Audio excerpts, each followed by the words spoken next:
following program is a production of the Fairfax Network, Fairfax County Public Schools, funded in part by the Virginia Satellite Educational Network. March away, me bully boys! March away, march away! March away and make no noise! We're bound for fair Virginia.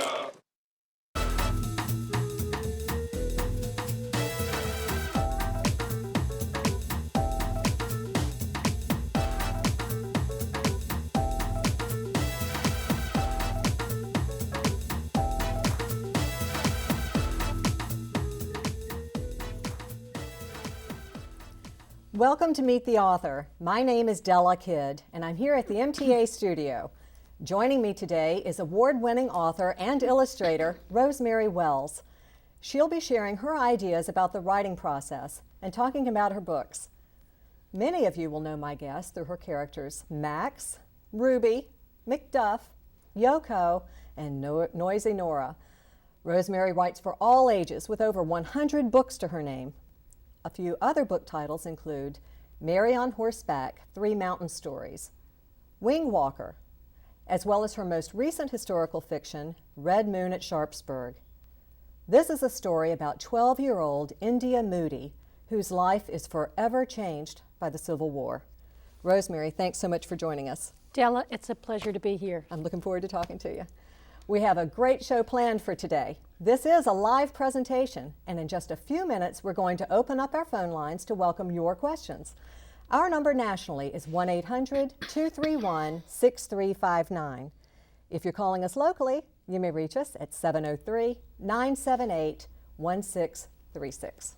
Rosemary, students have contacted us via email from Florida to New York and everywhere in between. So let's get started with the first email question. Sure. This is from Chelsea in Oakland Gardens, New York, and she writes, Dear Mrs. Wells, why did you decide to become a writer and an illustrator? Well, Chelsea, I was very fortunate. I was given 2 gifts at birth, and I recognized them fairly early, as did most of the people in my family. I was able to draw very well, and I told stories and loved writing. I loved words and books and stories. And when I grew up, I used these gifts as my profession. I would say that you should do what you love, because whether your talent is in writing or being a nurse or being a teacher, whatever gift you have been given, it's what you love to do. And that's what you should follow. That's your North Star. And make it useful. Yes, make it good. Rosemary, we usually have guests who either write or illustrate, and I was wondering, as an author and an illustrator, is it difficult to do both? No, it's not. I love doing both. And what happens as a result of having 2 separate talents is I get to do one when I get tired of the other. And so one is like a small vacation to the other. And sometimes I do both at one time. But mostly I will illustrate a book, and then I'll take some time off and write a book. It's wonderful to have the 2 gifts. So it sounds like it's as gratifying to write as it is to illustrate. Absolutely. For you. Well, we have an email from William in New York, and his question is, Dear Ms. Wells, I didn't know you until my teacher told me about you. Your story touched me. You followed your dreams and won big. I was wondering, was it hard managing your life as a kid? Well, William, let me tell you, I grew up in the 1940s and the 1950s, and believe me, every kid's life was managed for them back then. I didn't do a lot of managing, but nobody's life is a bowl of cherries. There are always losses and things you can't do and things that are disappointing.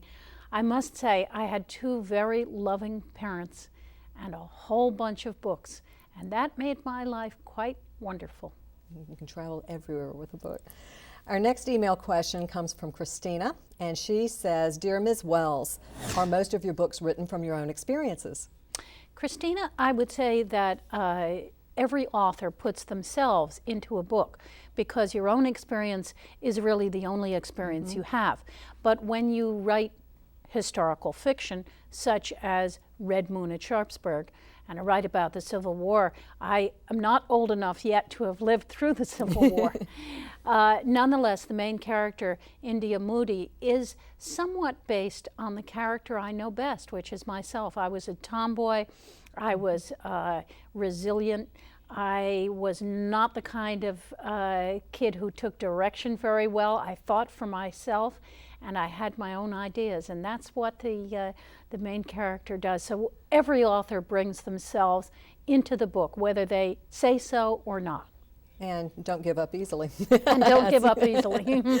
Well, I love to read historical fiction so much, and I'm very anxious to talk to you about Red Moon at Sharpsburg.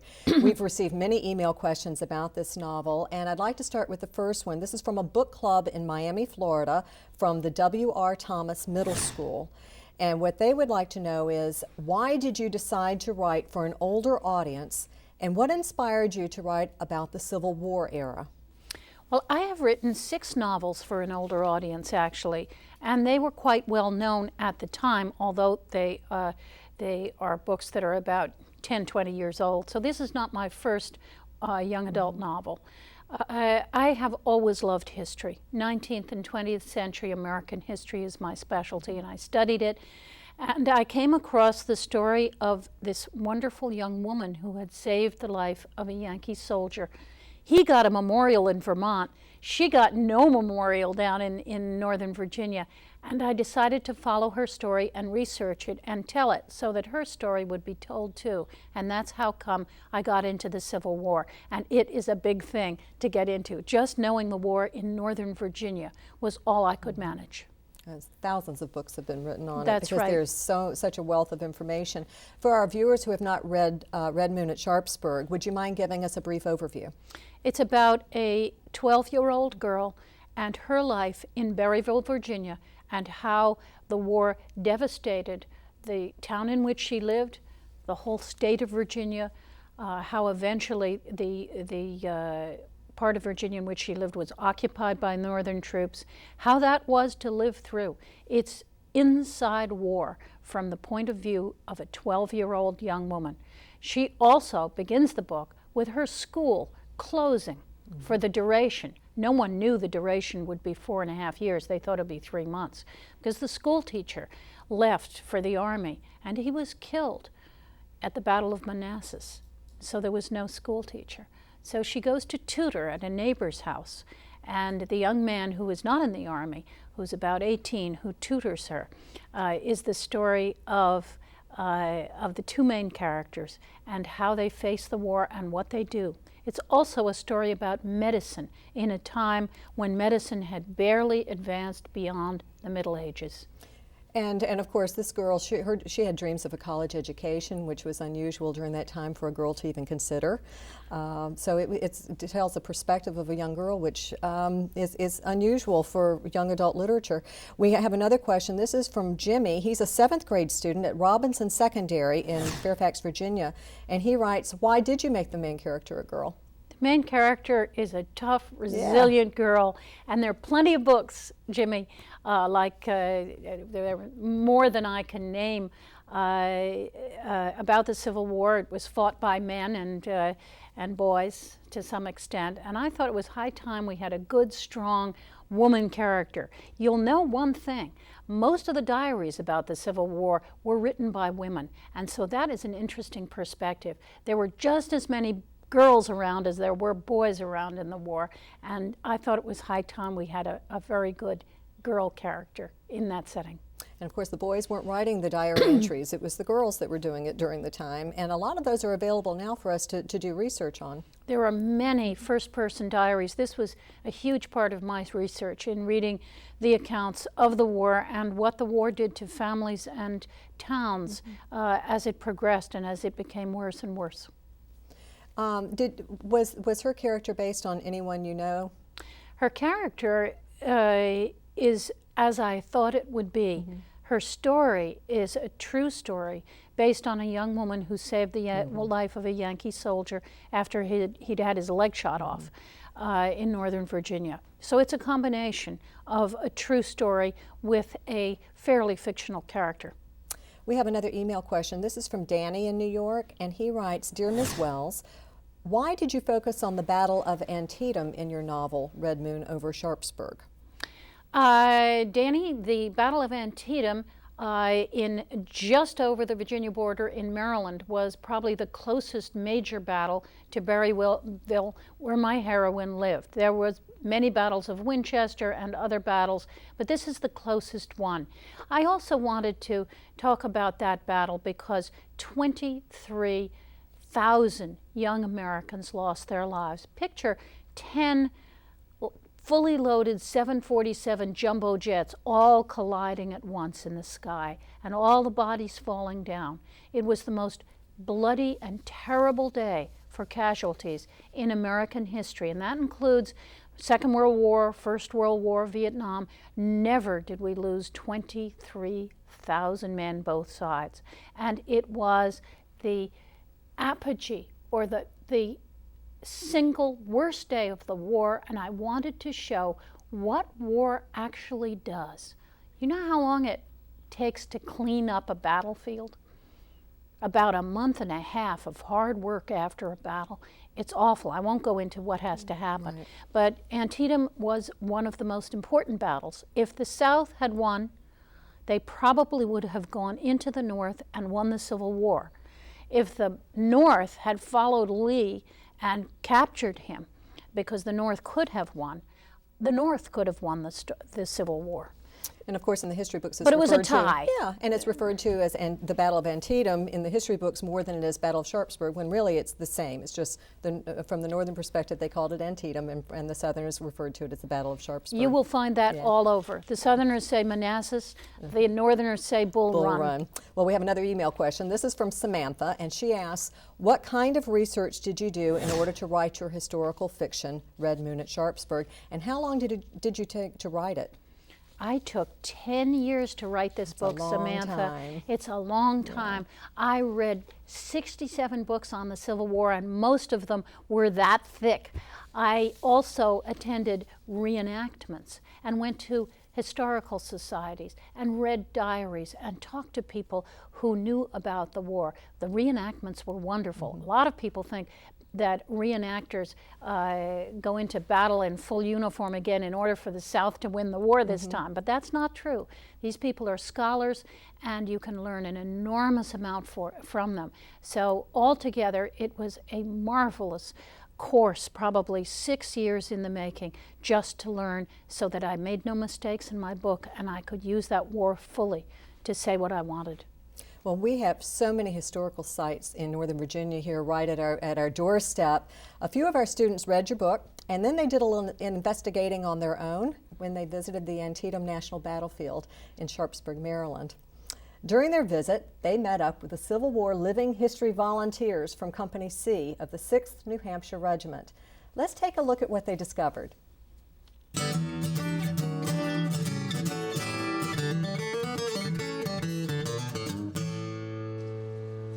Excuse me, Private. What type of tent is this? Oh, well, this is a shelter half, it's called. Each soldier was issued one of these. And you could either put it up by itself like I have here, or you could button it together with another soldier's shelter half, and you'd have what they called a dog tent. The soldiers named those dog tents because the first time they saw them, that reminded them of a dog kennel. And when they crawled inside, they started barking. And that's how it got its name.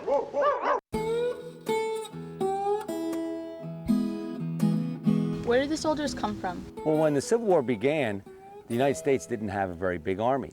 So the government called to the states to send them volunteer soldiers. And the states sent them 1,000 at a time in what they called volunteer regiments.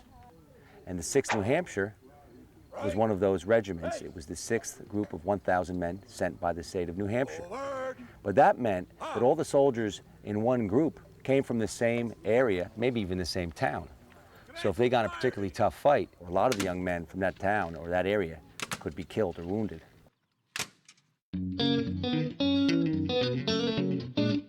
What do you drink out of? It's called a mucket. It's a tin cup. You see how I scratched my name in here? It says Company C, 6th New Hampshire. Around the fire, we all have all these cups, so it's an identification. In the cup, I can also cook my rice or beans, plus drink out of it. How do you prevent a tin canteen from rusting when I put water in there? You have any idea? No. Well, it was pretty clever back then. What they did was they took beeswax, they melted it, poured it in the canteen, slushed it around, so it's totally coated with wax. And then with the lining of wax inside, they would pour the water in and it wouldn't rust. Hi, you guys. Hello. What was food and eating like during the Civil War? Well, you're just in time for lunch. Here you go. What is it? It's hardtack. Hard cracker, that's the main course, and some boiled water to wash it down. Yeah, this is our meal, 3 squares a day. Anything else? The salt pork went bad because of the heat, so we took it out in the woods and buried it earlier. I see you have water and eggshells there. What are they for? Well, we had some eggs that one of the local families donated to the boys this morning. That went with our hard cracker here. The boiled water is just a drink. Make some coffee. Why can't you drink the water from the creek? Well, I don't know if it's real good. Some folks say there's bugs or other things in there that make you feel ill.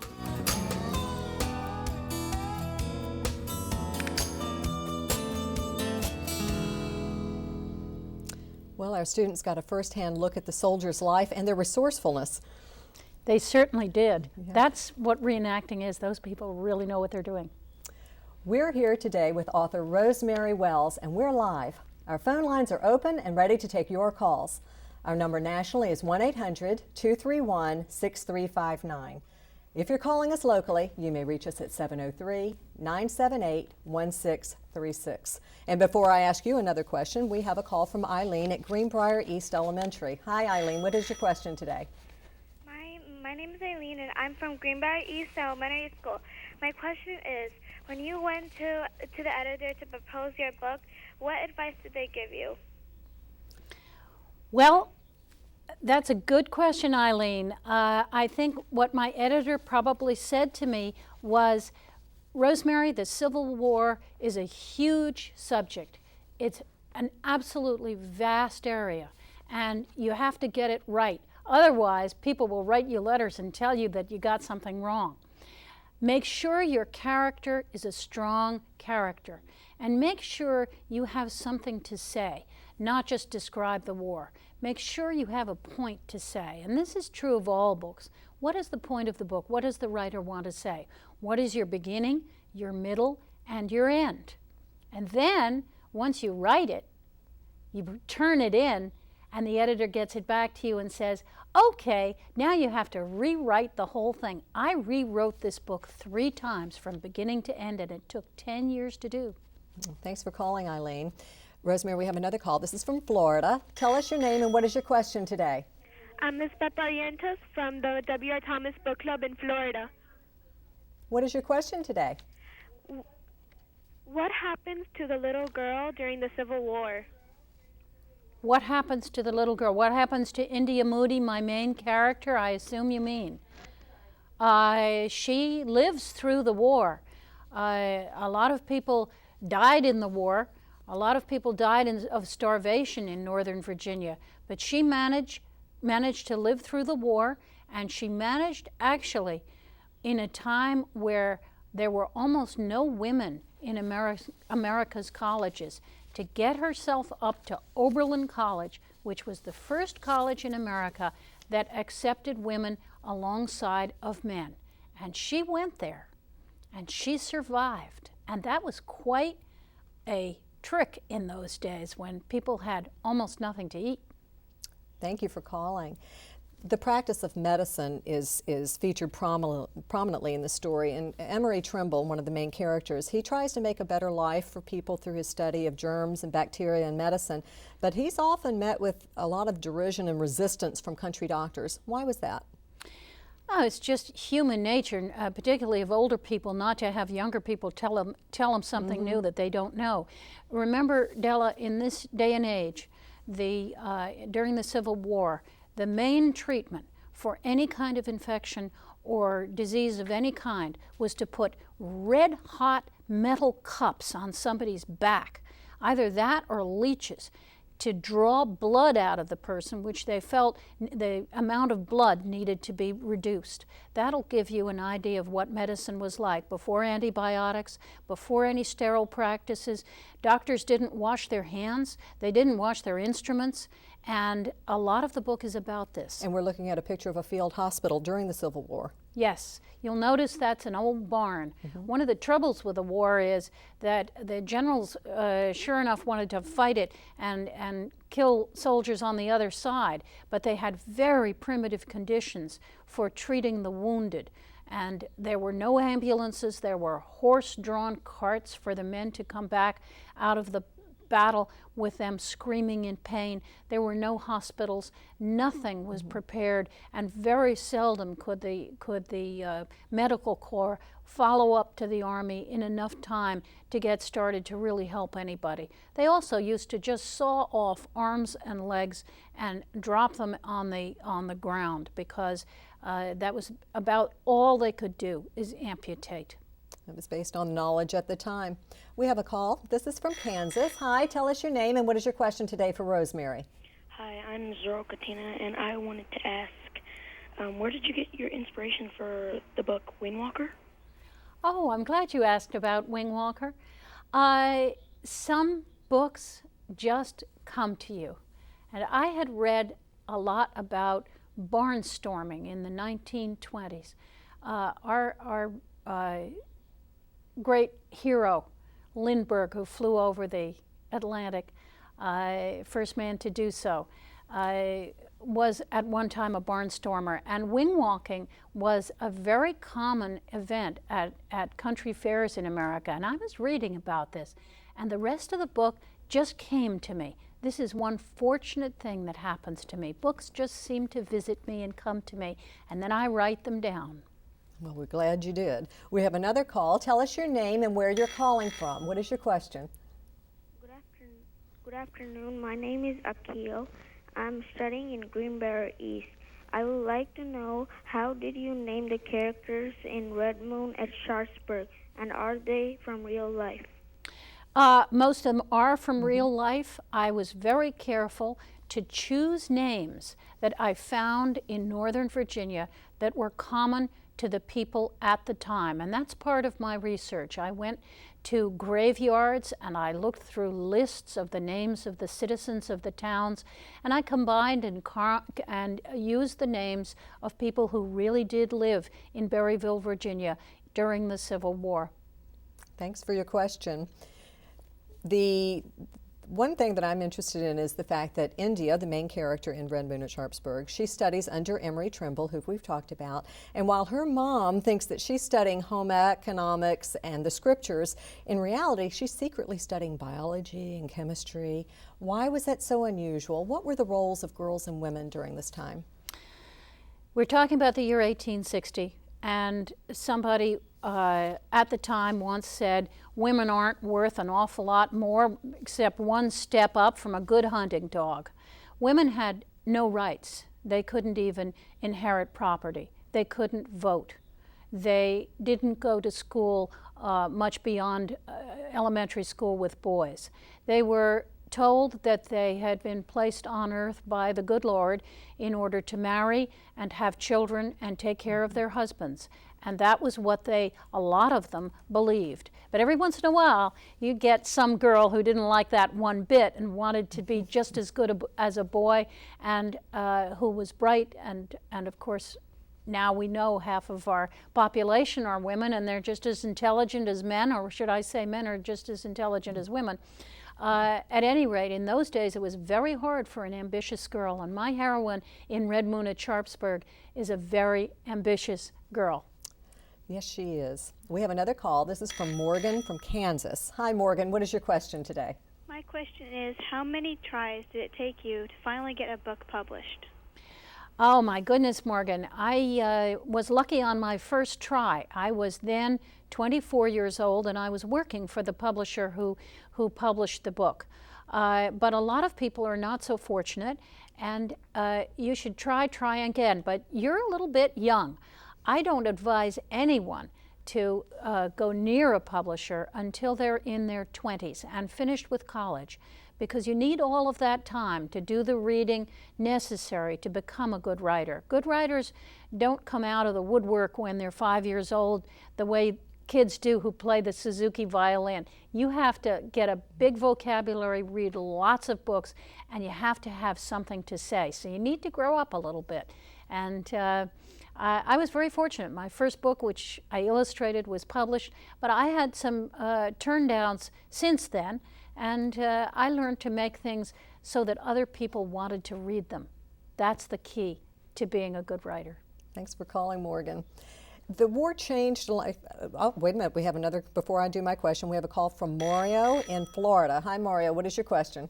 Yes, I would like to know how she came up with the conflicts for the girl.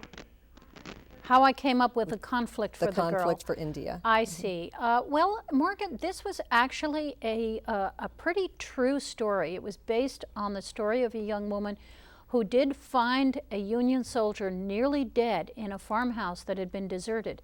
And she had the choice then. Do I want to help this man and try and save his life, or do I want to run away? And that was the true story that I based this story on. So this is history, and that part of the book is absolutely factual. Thanks for calling, Mario. The war changed life for India, for her family, for the town in which she lived in so many ways, and of course she had to grow up so quickly. What lesson would you like your readers to take away from the novel? Well, first of all, I'd like kids to understand how resilient they really are. We have not too much in the way of adversity in our children's lives today, but kids can put up with a lot and they can live through a lot. The main reason for writing this book was to talk to kids about war, about inside war, about what war really does to families. And it doesn't matter whether those families are in Northern Virginia or Japan or Germany or Iraq. War is not a very good solution to problems. Well, we have another call. This is from Marika in Kansas, and she has a question for you. What is your question today? How do you get the ideas for your books and drawings? Well, Marika, it's my job to have ideas. When you're an illustrator and a writer, the whole reason that you have that as your profession is because you do have ideas. And having ideas is what the job is all about. Thank you for calling. We're almost out of time, so very quickly, is there advice that you could give for our aspiring writers and illustrators? For the illustrators, learn to draw. Learn to draw from life. Don't draw from TV or video characters. Learn to draw the human body and landscapes. For the writers, remember, it's going to be until your 20s till you're published. Read, read, read some more, and develop a very good vocabulary. And use it. Speak well, read a lot, and try your best when you're out of college. Wonderful advice. Rosemary, it has been great having you on the show today. Thank you so much for being here. Della, it's been my pleasure. Thank you. Our guest today has been author Rosemary Wells. If you would like to learn more about her books, visit her website at www.rosemarywells.com.